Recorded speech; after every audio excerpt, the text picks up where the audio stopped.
ഇവിടെ ജസബ ഇവിടെ ചെറിയൊരു ക്ലാസ്സോട് കൂടിയിട്ട് നമ്മുടെ വീഡിയോ സ്റ്റാർട്ട് ആക്കണം കേട്ടോ. അപ്പൊ എല്ലാവരും കേട്ടോളി പഠിച്ചോളി. ഞാൻ ബസ്സിൽ വെച്ചിട്ട് എന്നിട്ട് അടുക്കളയിലുള്ള പണി മൊത്തെടുക്കുക. അപ്പൊ നമ്മുടെ director Tata bye bye C എന്ന് പറഞ്ഞിട്ട് ആള് സ്ഥലം കാലിയാക്കി കേട്ടോ. അത് കഴിഞ്ഞിട്ട് നമ്മൾ നേരെ വന്നത് ഹോസ്പിറ്റലിലോട്ടാണ്. കാര്യം മറ്റൊന്നല്ല, ഉമ്മക്ക് ചെറിയൊരു ചെക്കപ്പും കാര്യങ്ങളൊക്കെ ഉണ്ടായിരുന്നു കേട്ടോ. അതിന്റെ ബ്ലഡ് എടുക്കാനായിട്ട് സിസ്റ്റർമാർ അകത്തോട്ട് കൊണ്ടുപോയപ്പോ കൂടെ വന്നവര് കൂടെ പോരണ്ട എന്നുള്ള ഒരൊറ്റ റെസ്ട്രിക്ഷൻ കാരണം ഇത്തരത്തിലുള്ള പിന്നാമ്പുറക്കാഴ്ചകൾക്ക് ഞാൻ സാക്ഷിയാകി.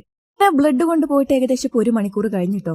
പിന്നെ ഞാൻ സിസ്റ്റർ വിളിച്ചു ചോദിച്ചു, സിസ്റ്ററെ എപ്പോഴും സിസ്റ്ററെ ബ്ലഡ് റിസൾട്ട് കിട്ടുകയെന്ന്. അപ്പൊ സിസ്റ്റർ പറയാ ഇനി ഒരു 1.5 മണിക്കൂർ പിടിക്കുമെന്ന്.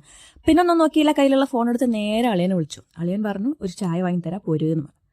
ചായക്ക് ഓഫർ ചെയ്താൽ പോവാത്തൊരാരല്ലേ. അങ്ങനെ കയറി ചെയ്തപ്പോൾ തന്നെ നല്ല തിരക്കായിരുന്നു കേട്ടോ. പിന്നെ കുറച്ച് സമയം കഴിഞ്ഞതിന് ശേഷം നമുക്ക് സീറ്റൊക്കെ സെറ്റ് ആയിട്ടുണ്ട്. അങ്ങനെ കടികളൊക്കെ വന്ന് തുടങ്ങിയപ്പോൾ ചെക്കന് പൊലിവായിട്ടുണ്ട്.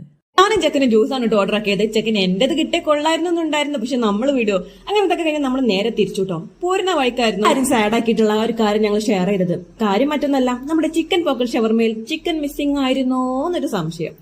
അപ്പൊ ഇത്രയൊക്കെ ആയിരുന്നു കേട്ടോ ഇന്നത്തെ വിശേഷങ്ങൾ. അപ്പൊ അടുത്ത വീഡിയോ ആയിട്ട് കാണാം. അതുവരെയും ബൈ. ഇവിടെ ജസബ ഇവിടെ ചെറിയൊരു ക്ലാസ്സോട് കൂടിയിട്ട് നമ്മുടെ വീഡിയോ സ്റ്റാർട്ട് ആക്കണം കേട്ടോ. അപ്പൊ എല്ലാവരും കേട്ടോളി പഠിച്ചോളി. ഞാൻ ബസ്സിൽ വെച്ചിട്ട് എന്നിട്ട് അടുക്കളയിലുള്ള പണി മൊത്തെടുക്കുക.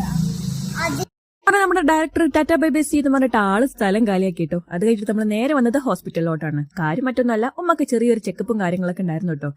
അതിന്റെ ബ്ലഡ് എടുക്കാനായിട്ട് സിസ്റ്റർമാർ അകത്തോട്ട് കൊണ്ടുപോയപ്പോ കൂടെ വന്നവര് കൂടെ പോരണ്ട എന്നുള്ള ഒരൊറ്റ റെസ്ട്രിക്ഷൻ കാരണം ഇത്തരത്തിലുള്ള പിന്നാമ്പുറക്കാഴ്ചകൾക്ക് ഞാൻ സാക്ഷിയാകി.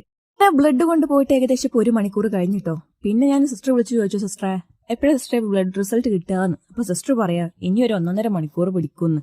പിന്നെ ഒന്നും നോക്കിയില്ല, കയ്യിലുള്ള ഫോൺ എടുത്ത് നേരെ അളിയനെ വിളിച്ചു. അളിയൻ പറഞ്ഞു ഒരു ചായ വാങ്ങി തരാ പോരുന്ന്.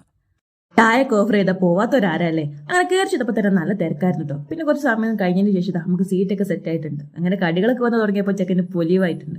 ഞാനും ചെക്കന് ജ്യൂസാണ് കേട്ടോ ഓർഡർ ആക്കിയത്. ചെക്കന് എന്റേത് കിട്ടേ കൊള്ളായിരുന്നുണ്ടായിരുന്നു, പക്ഷെ നമ്മൾ വീഡിയോ അങ്ങനത്തെ കഴിഞ്ഞാൽ നമ്മൾ നേരെ തിരിച്ചു കേട്ടോ. പോരുന്ന വഴിക്കായിരുന്നു ആരും സാഡ് ആക്കിയിട്ടുള്ള ആ ഒരു കാര്യം ഞങ്ങൾ ഷെയർ ചെയ്തത്. കാര്യം മറ്റൊന്നല്ല, നമ്മുടെ ചിക്കൻ പോക്കറ്റ് ഷവർമയിൽ ചിക്കൻ മിസ്സിംഗ് ആയിരുന്നോ എന്നൊരു സംശയം. അപ്പൊ ഇത്രയൊക്കെ ആയിരുന്നു കേട്ടോ ഇന്നത്തെ വിശേഷങ്ങൾ. അപ്പൊ അടുത്ത വീഡിയോ ആയിട്ട് കാണാം. അതുവരെയും ബൈ.